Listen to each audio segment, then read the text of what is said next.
Salam sejahtera, bersama saya Konstantin Pahlawan dalam Berita Pagi Sabah edisi Ahad 12 April 2020. Selamat pagi. 10 kes baharu positif COVID-19 dilaporkan di Sabah menjadikan jumlah keseluruhan 260 kes. Tawau dan Penampang masing-masing 3 kes, Sandakan, Kinabatangan, Beaufort dan Keningau masing-masing 1 kes. Menurut kenyataan Kementerian Kesihatan dan Kesejahteraan Rakyat Sabah, seramai 7 pesakit telah sembuh menjadikan jumlah keseluruhan 103 orang. Jumlah kematian kekal 3 kes. Sementara itu, sebagai langkah mengekang penularan jangkitan pandemik COVID-19 di negeri ini, Setiausaha Kerajaan Negeri Datuk Safar Untong dalam satu kenyataan memutuskan untuk tidak membenarkan Pasar Fosang di Luyang, Kota Kinabalu beroperasi berkuat kuasa serta-merta sepanjang tempoh PKP berlangsung. Tegasnya, langkah itu diambil berikutan kesesakan yang berlaku di pasar itu. Suasana sesak di pasar itu tular di media sosial, memaparkan orang ramai beratur panjang untuk memasuki premis selain kawasan letak kereta juga dipenuhi dengan kenderaan pengguna. Politeknik Kota Kinabalu menghasilkan hampir 300 pelindung muka untuk disumbangkan kepada petugas barisan hadapan memerangi COVID-19. Pelindung muka itu hasil kerjasama tenaga pengajar dan pelajar yang tidak pulang ke kampung berikutan pelaksanaan PKP. Pengarah Politeknik Kota Kinabalu, Teknologis Zainab Othman berkata pihaknya turut menghasilkan 2 jenis pelindung muka. Ia bagi menampung keperluan 1,000 pelindung muka yang diperlukan pihak hospital. Itu sebenarnya kita hasilkan 2. Yang ini mengambil masa agak lama untuk menghasilkan. Lebih kurang dalam kala 12 unit ni dalam 1 jam. Manakala bagi nak memperbanyakkan kita punya face shield, kita buat dalam keadaan yang pakai buang. Yang ini kos dia pun rendah. Hampir 50 pelajar terlibat membuat pelindung muka dengan dipantau tenaga pengajar. Selain peralatan pelindungan diri PPE pelindung muka, Politeknik turut mencipta sebuah ruang semburan penyah kuman. Teknologis Zainab ditemui pemberita RTM di Sepanggar, Kota Kinabalu. Polis Sandakan menahan 64 individu kerana ingkar Perintah Kawalan Pergerakan PKP. Mereka yang ditahan terdiri daripada 55 lelaki dan 9 wanita yang ditahan sejak 18 Mac lalu sehingga Jumaat lepas. Ketua Polis Daerah Sandakan, ACP Muhammad Azhar Hamin berkata 19 daripada mereka yang ditahan telah dikenakan tindakan mahkamah manakala selebihnya dirujuk ke Pejabat Peguam Negara untuk arahan pertuduhan. Mereka yang telah melanggar Perintah Kawalan Pergerakan di samping kesalahan-kesalahan lain. Mana kesalahan 2 kesalahan yang dilakukan. Dan baru-baru ini kita telah menangkap 3 orang yang mana telah mengingkar arahan dan mereka ini juga disyaki terlibat dengan kesalahan jenayah. Beliau ditemui media dalam program Perumahan Rakyat PPR Taman Harmoni di Sandakan. Dalam pada itu, ACP Muhammad Azhar berkata, Jalan Seseli akan ditutup sepenuhnya sebagai langkah memperketat kawalan PKP tahap 3 bermula 15 hingga 28 April ini.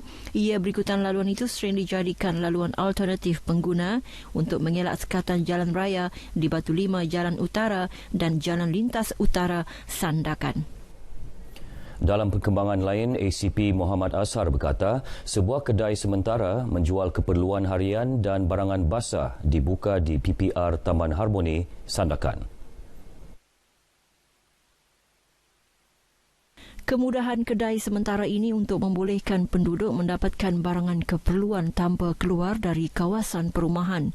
Kedai berkenaan beroperasi seawal jam 6 pagi hingga 6 petang. Jadi ini untuk memudahkan penduduk-penduduk di PPR ini untuk mendapatkan bekalan makanan mereka tanpa kita membenarkan mereka untuk keluar untuk mencari barang-barang. Sementara itu, penduduk menyambut baik inisiatif kedai sementara di taman ini. Ada pasar begini kira okey lah sebab kami sini pun kan kira macam mau keluar pun susah.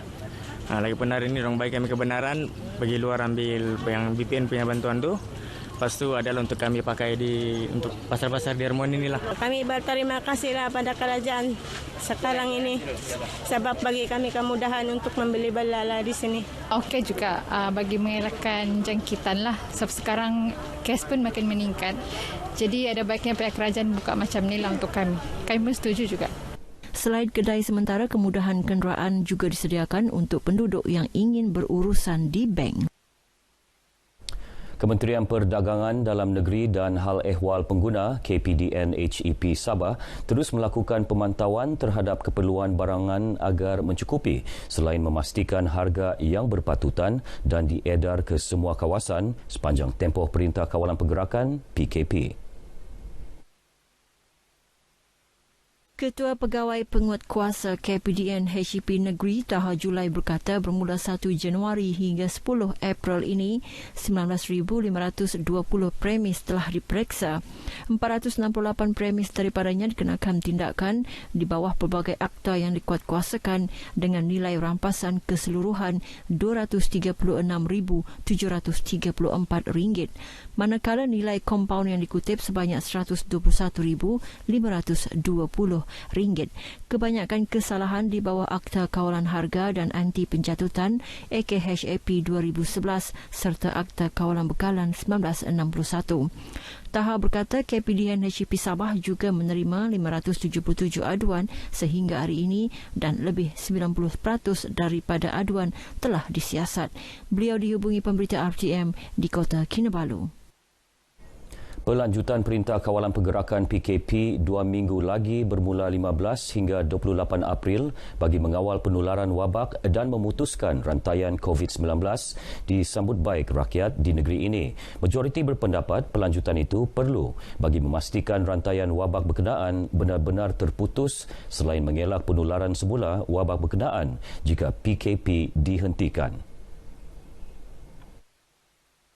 Saya memang suka sebab kalau Perdana Menteri mengatakan yang sekarang sudah 14 hari bulan, kalau bilang ada kelonggaran sudah, mungkin semua orang pun berpusu-pusu keluarkan, jadi anak-anak pun kena bawa.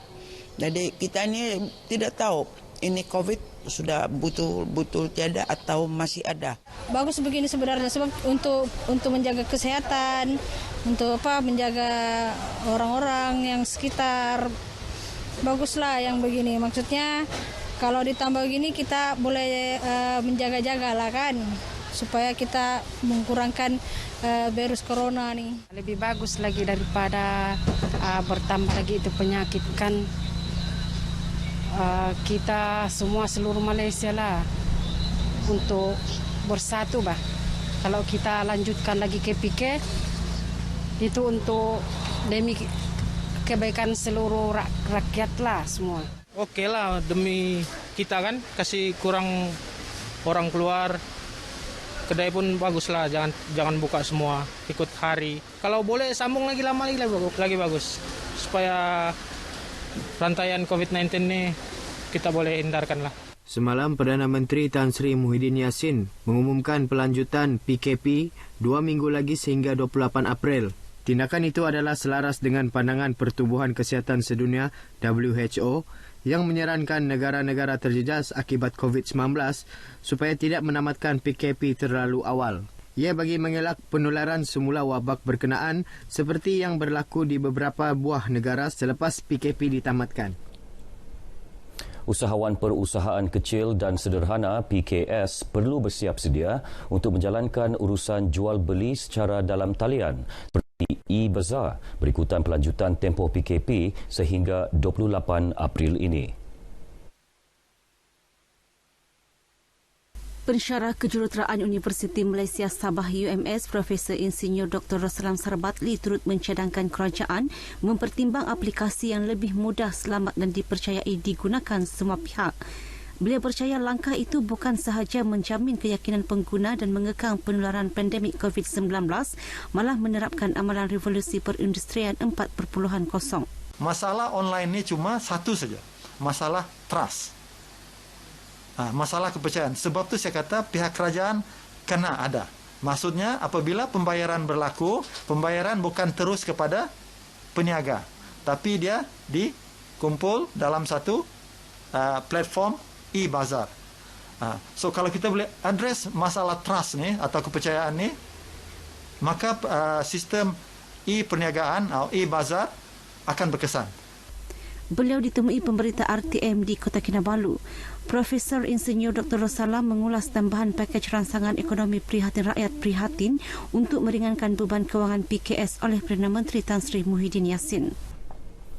Lebih 3,000 penduduk di kawasan Parlimen Kalabakan yang terjejas susulan penguatkuasaan Perintah Kawalan Pergerakan menerima bantuan bekalan makanan daripada UMNO bahagian Kalabakan. Ketua UMNO bahagian Kalabakan, Endi Muhammad Suredi Bandu, memaklumkan bantuan pek makanan harian itu diberikan kepada golongan asnaf, warga emas, ibu tunggal dan orang kurang upaya.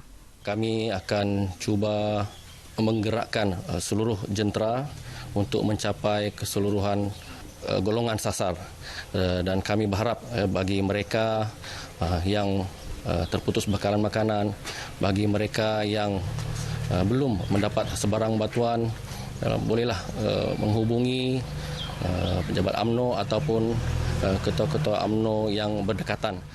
Beliau memberitahu demikian kepada pemberita di Tawau.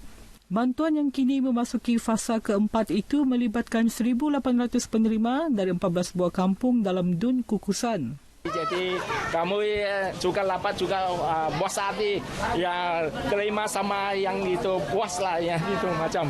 Pelas sama itu barang-barang makanan yang itu. Ya senang hati, terima kasih sama yang memberi. Insya Allah panjang umur, mudah rezekinya, dijauhkan dari yang bahaya ini. Sangat berterima kasih kepada kerajaan mengasih sumbangan jenis beras, minyak makan, makanan harian lah. Lebih 80 anggota jawatan kuasa jentera UMNO dan sukarelawan bertugas mengagihkan bantuan makanan tersebut termasuk di pulau dan kawasan pedalaman. Sekian berita pagi Sabah. Teruskan menonton RTM, jenama media paling dipercayai di Malaysia. Selaras dengan Perintah Kawalan Pergerakan, stay at home, duduk di rumah, jangan keluar. Saya Konstantin Palawan, salam sejahtera.